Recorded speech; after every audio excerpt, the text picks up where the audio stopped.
जय जय श्री राधे। आप सभी का मेरे स्पिरिचुअल माइंड डायरी चैनल पर हार्दिक स्वागत है। आप सभी पर मेरे युगल किशोर जी की कृपा हमेशा बनी रहे। ब्रज जैसी भूमि नहीं, ब्रज जैसो नहीं प्यार, ब्रज जैसी भक्ति नहीं, जैसे मुक्ति करे यह विचार। ब्रजवन की लकड़ी बनूं, ब्रज की बनूं मैं धूल, पड़ी रहूं दिन रात में श्री यमुना जी के कूल। भजन करूं दिन रात में बन संतन को दास, ब्रजभूमि प्यारी लगे सदा करूं ब्रजवास। मैं ब्रज का मोर बनूं, गाऊं राधे राधे राधे राधे, मैं गाऊं श्यामा श्यामा श्यामा श्यामा।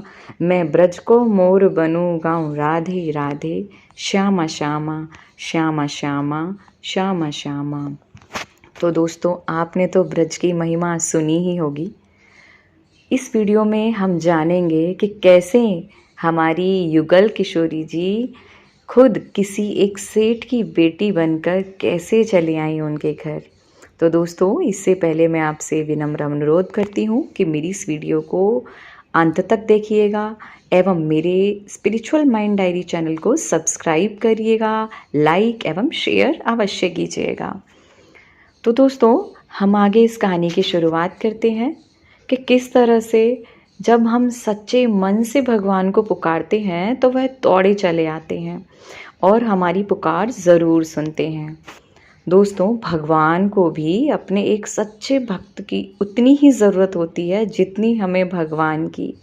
तो आज मैं आपको बताऊंगी कि अगर आपके जीवन में किसी चीज़ का अभाव है तो उसकी जगह भगवान का भाव प्रकट करके आप जीवन से उसकी कमी दूर कर सकते हैं और अपनी चिंताओं को मिटा सकते हैं। आपकी परेशानी बहुत ही जल्दी ख़त्म हो जाएगी। तो दोस्तों, आज हम बात कर रहे हैं कि किस तरह बरसाना गांव में एक सेठ की पुत्री बनकर खुद राधा रानी जी दौड़ी दौड़ी आई। एक बार की बात है कि बरसाना गांव में एक सेठ रहता था जो बहुत धनी था। उसके 3 पुत्र थे, परंतु उसकी कोई पुत्री नहीं थी।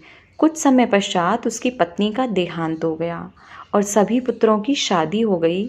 सभी पुत्र अपने अपने कार्य में व्यस्त रहने लगे। अपने बच्चों में अपनी पत्नी के साथ सेठ के दिल की बात सुनने वाला कोई नहीं था।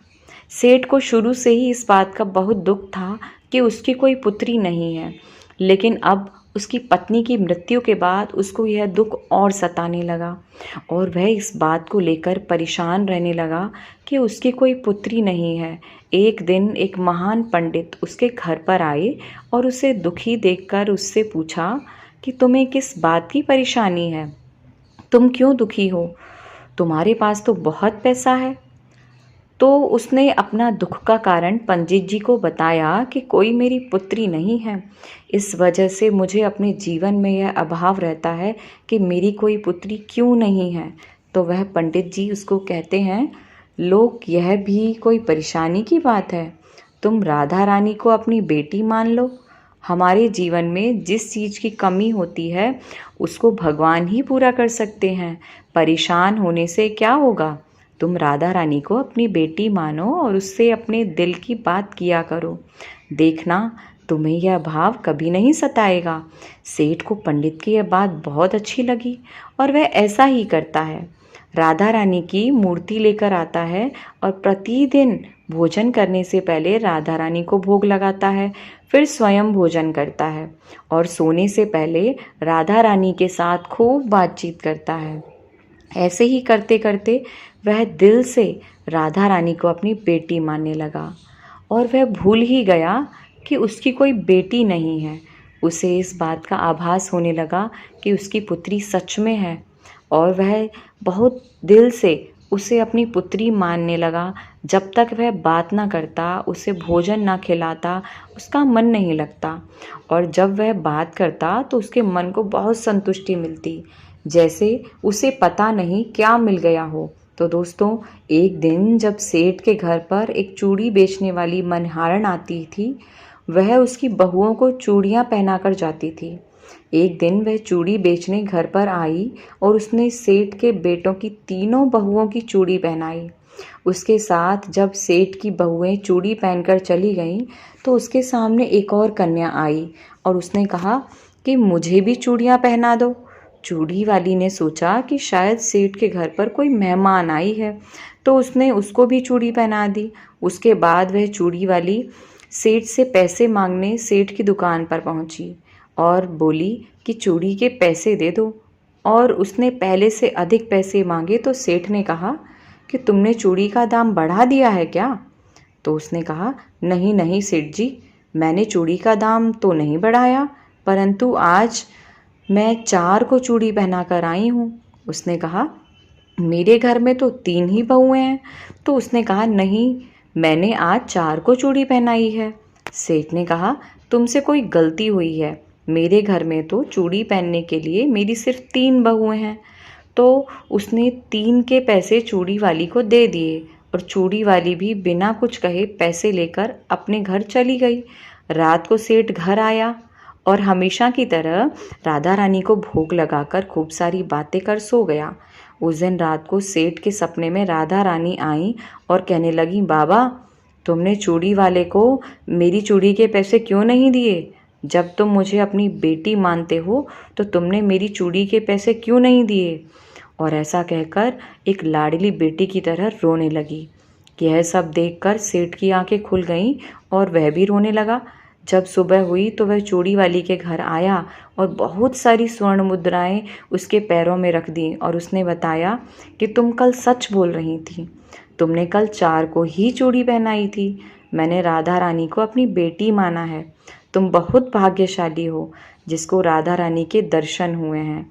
मैं इतने दिनों से उनके दर्शन को तड़प रहा हूँ और तुमने एक बार में ही उनके दर्शन कर लिए। यह बोलकर रोने लगा और बोला कि तुम्हें चूड़ी का जो भी दाम चाहिए मुझसे मांग लो। यह सुनकर मनिहारन के आंखों में भी आंसू आ गए और उसने मन में सोचा, जब मुझे खुद राधा रानी के ही दर्शन हो गए हैं तो इससे ज़्यादा मुझे और क्या चाहिए। और उसने सेठ के सामने हाथ जोड़कर कहा कि तुम्हारी वजह से मुझे राधा रानी के दर्शन हुए हैं, जिससे मेरा यह जीवन सफल हो गया। मुझे कुछ नहीं चाहिए। तो दोस्तों, देखा कि जब हम भगवान को दिल से पुकारते हैं, उनकी पूजा अर्चना करते हैं, तो वह कैसे हमारे पास दौड़े चले आते हैं। आशा करती हूँ कि आपको यह कहानी बहुत अच्छी लगी होगी और अगर आप भी किसी वस्तु को लेकर परेशान हैं, किसी परिस्थिति को लेकर अभी परेशान हैं या किसी के अभाव में परेशान हैं, तो भगवान से प्रार्थना कर सकते हैं। वे आपकी प्रार्थना मेरी राधा रानी, मेरी युगल किशोरी जी अवश्य सुनेंगी। अगर यह कहानी आपको अच्छी लगी हो तो मेरे नीचे कमेंट बॉक्स में ज़रूर बताना। इसीलिए तो कहा गया है कि ना मुस्कुराने को जी चाहता है, ना आंसू बहाने को जी चाहता है। लिखूं तो क्या लिखूं तेरी याद में मेरी लाडली, तेरे पास बरसाना आने को जी चाहता है। तेरे पास बैठकर तुझे जी भर के निहारने को मेरा जी चाहता है, मेरा जी चाहता है।